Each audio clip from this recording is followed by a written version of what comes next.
Friends, तो आज के इस वीडियो में हम बात करेंगे अष्टांग हृदय सूत्र स्टन चैप्टर 12 के नेक्स्ट पार्ट के बारे में। इससे पहले का पार्ट हमने पिछले वीडियो में डिस्कस कर लिया था। अब हम स्टार्ट करेंगे वायु के क्रम से। तो स्त्रंस व्यास व्यद स्वाप साध रुक्त भेदनम संग भंग संग वर्च हर्ष तर्शनम कंप पारुष्य सौशीर्य शोष स्पंदन वेष्टनम स्तंभ कषाय रस्ता वर्ण है श्याव अरुणो अपि वा कर्मणि वायु। तो स्त्रंस मतलब डिसलोकेशन ऑफ जॉइंट, व्यास मतलब उनको फैलाना या खोलना, व्यद मतलब चुभने जैसी पीड़ा, स्वाप मतलब संज्ञा का नष्ट होना, साध मतलब शिथिलता, रुख मतलब पीड़ा, तोद मतलब सुई चुभने जैसी पीड़ा, भेदन फटने जैसी पीड़ा। ये जो जितने भी टाइप के पेन है, रुक तोद भेदन, ये टाइप ऑफ पेन है, ये सभी वात के कर्म होते हैं। संग अंग का जुड़ जाना, अंग भंग यानी अंगों का टूट जाना, संकोच यानी अंग का सिकुड़ जाना, व्रत अंग का मुड़ जाना, अंगों से रिलेटेड जितने भी मूवमेंट या डिसऑर्डर्स है सब वायु के क्रम होते हैं।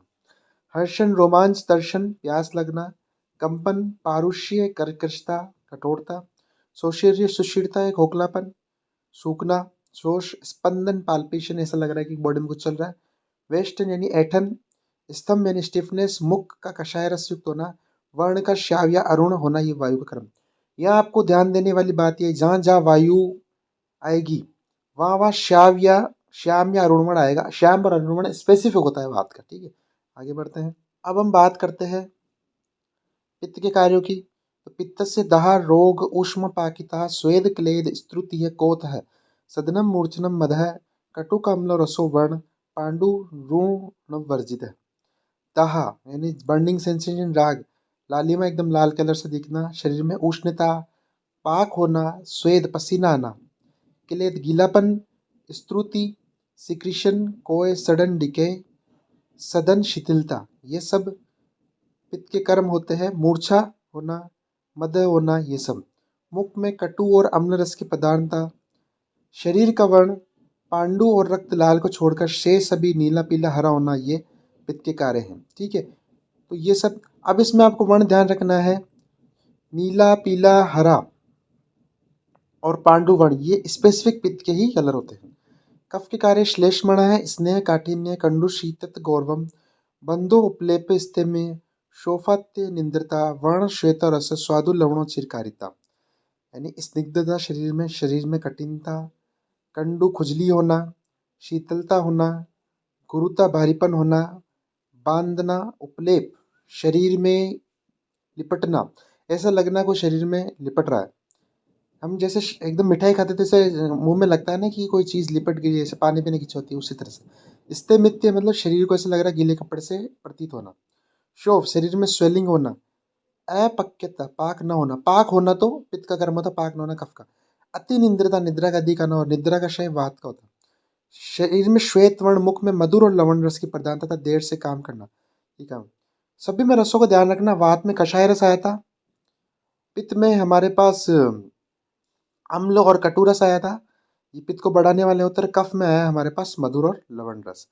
अब आगे बढ़ते हैं। इत्य शेषाम व्यापी यदुक्त दोष लक्षणम दर्शना वेद्य वहितस्त संयुगुपलक्ष्येत व्याध व्यस्ता विभाग्य पश्या अनर्थाम प्रत्यक्षणम, यानी जो जो दोषों के लक्षण यहाँ बताए गए हैं, उन दोषों के लक्षणों को रोगी की अवस्था के हिसाब से, यानी ये लक्षण इतने सीवियर है, ये मानो किसी रोग के 10 लक्षण बताएं तो 10 में से 5 इसमें पाएगा और पाँचों के पाँचों सीवियर है, या 10 में से इसमें 2 या 3 ही मिल रहे हैं, इतने सीवियर नहीं, या 10 के 10 मिल गए और सीवियर कंडीशन है। इस हिसाब से हमें रोगी का एनालिसिस करना। और दर्शन स्पर्शन पर्शन 3 से अभ्यास प्राप्यते दृष्टि कर्म सिद्धि प्रकाशिनी रत्नादि संज्ञानम न शास्त्रादेव गैर, यानी कार्य में सफलता पाने वाली दृष्टि अभ्यास से मिलती है। अच्छे बुरे रत्नों की पहचान का ज्ञान अभ्यास से होता है, केवल शास्त्र पढ़ने से।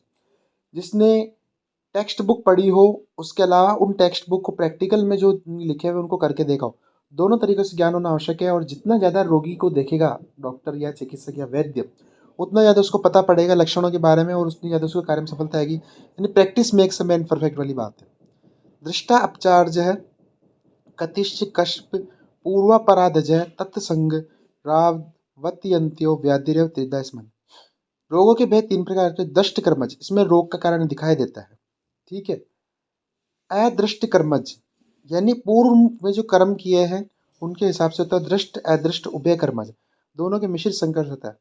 रोग का कारण दिखाई देना यानी मधुर रस का सेवन करा आपने, ठीक है, और बहुत ज़्यादा सेवन करा, प्रमेय हो गया, ये दिखने वाला कारण है। अदृष्ट कर्मज कैंसर हो गया या कोई उन्माद हो गया, अपस्मार हो गया, उसका दिखाई नहीं देता है कि किस वजह से हुआ।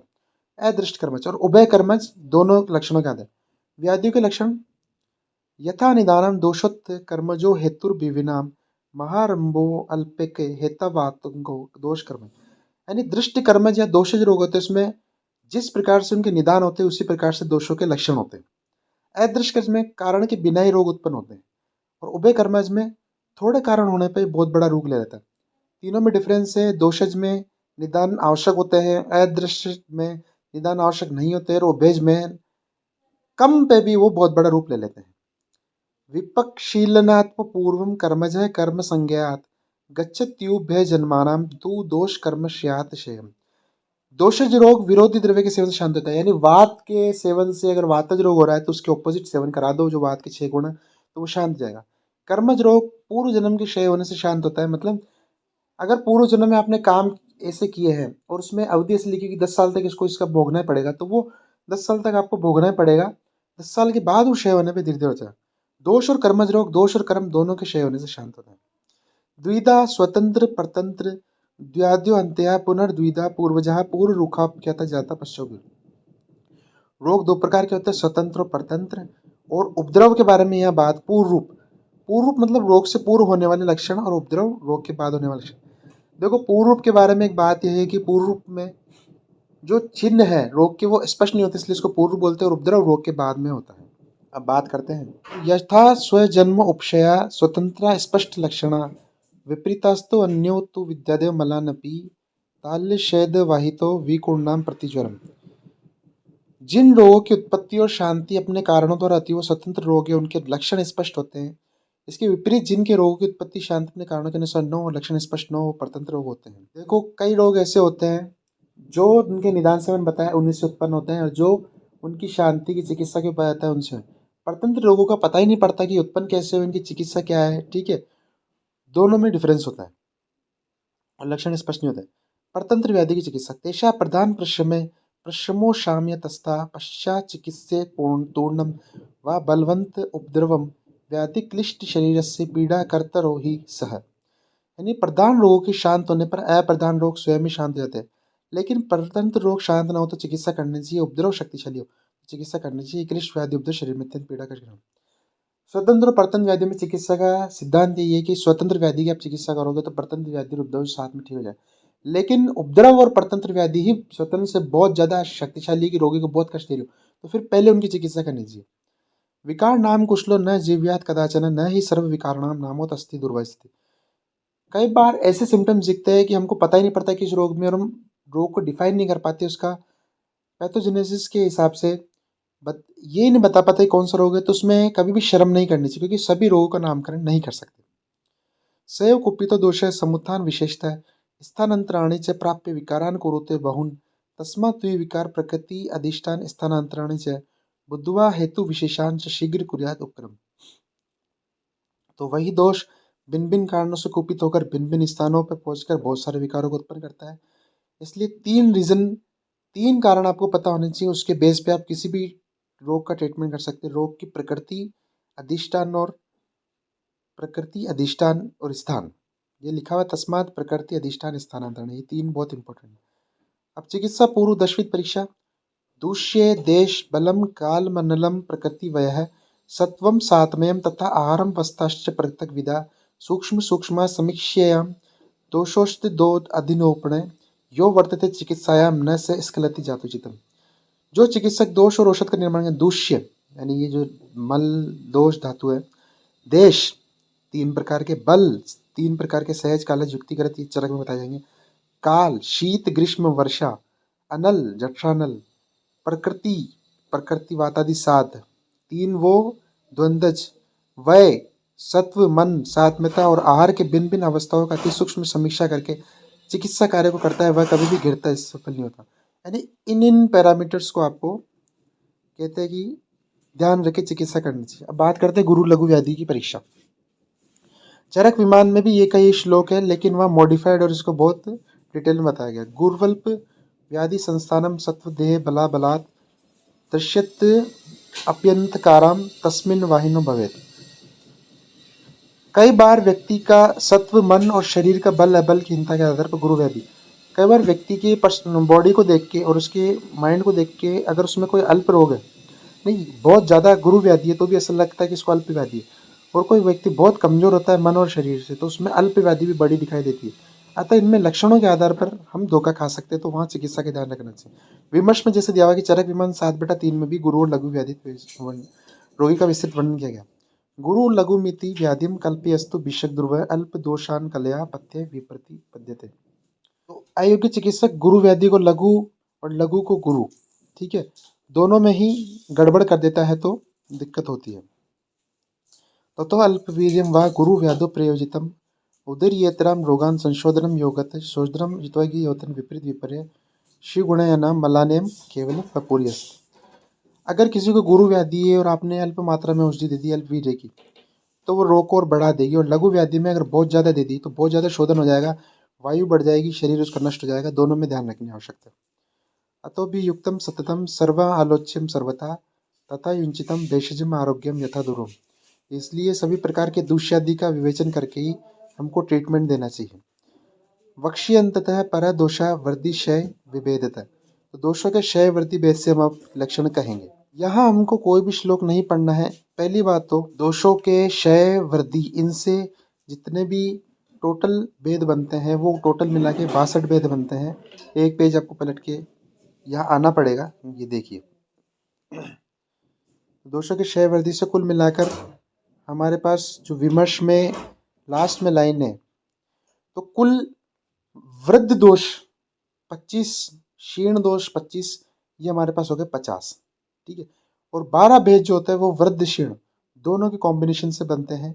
ध्यान रखना है कुल 12 ये बनते हैं दोषों के भेद कि कौन सा दोष वृद्ध है, कौन सा क्षीण है, कौन सा क्या है। तो 25 दोष वृद्ध दोषों से, 25 क्षीण के भेद होते हैं और 12 वृद्ध क्षीण दोनों के भेद होते हैं। अब इसमें आपको कुछ याद करने की जरूरत नहीं, बस एक पैटर्न ध्यान होना चाहिए। जैसे यहाँ वृद्ध का दिया हुआ है, तो 3 वृद्ध हो गए और 2 सम हो गए। फिर 3 केस ऐसे हैं जहाँ 2 दोष वृद्ध है और 1 सम है। फिर 6 केस ऐसे हैं जिसमें 1 कम वृद्ध है, 1 मध्य वृद्ध और 1 सम है, ठीक है। इसी हिसाब से हम आगे भी बढ़ते हैं। तो यहाँ देखिए 6 केस ऐसे हैं, ठीक है। अब क्षीण के केस देखें तो 1 दोष बहुत क्षीण है, 2 दोष क्षीणतर है, 6 केस ऐसे हैं। इसके बाद फिर 6 केस ऐसे जिसमें 1 क्षीण है, 1 मध्य क्षीण है और 1 बहुत उच्च क्षीण है, ठीक है। इस हिसाब से ये हो गए 12 केस। फिर वृद्ध क्षीण सम ये हो गए, ठीक है, केस। तो इस हिसाब से ये जो पैटर्न दिया हुआ है, ये देख रहे हैं आप पैटर्न, इस पैटर्न के हिसाब से हमें ध्यान रखना है। हमें बस ये ध्यान रहना चाहिए, इनका थोड़ा बहुत पैटर्न ध्यान रहना चाहिए और इनकी संख्या याद रहनी चाहिए कि कुल मिलाकर इनमें 62 होता है, जिसमें 25 वृद्ध से, 25 क्षीण से और 12 वृद्ध और क्षीण दोनों से होता है। और तीनों दोषों का समान रहना 63वां भेद होता है। यानी 6 के तीनों के तीनों वात पित्त का बैलेंस है तो आपका बॉडी सही रहेगी, व्याधि नहीं होगी, तो ये स्वास्थ्य कारण होता है। संसर्गाद सुरुधिराति बेस्तशम दोषास्तु क्षय समाति विवर्धि भेदे आनत्यम तर योगस्तस्य वातान जानियद वाहित मनसा यथा स्वम। तो दोषों के रस रक्तादि धातुओं के संयोग से दोषों के क्षय समवृद्धि भेद से दोषों के तत्सम बेसिन की संख्या अनंत है। अतः इन दोषों को अपने लक्षणों से तन्मय होकर जानना चाहिए, ठीक है।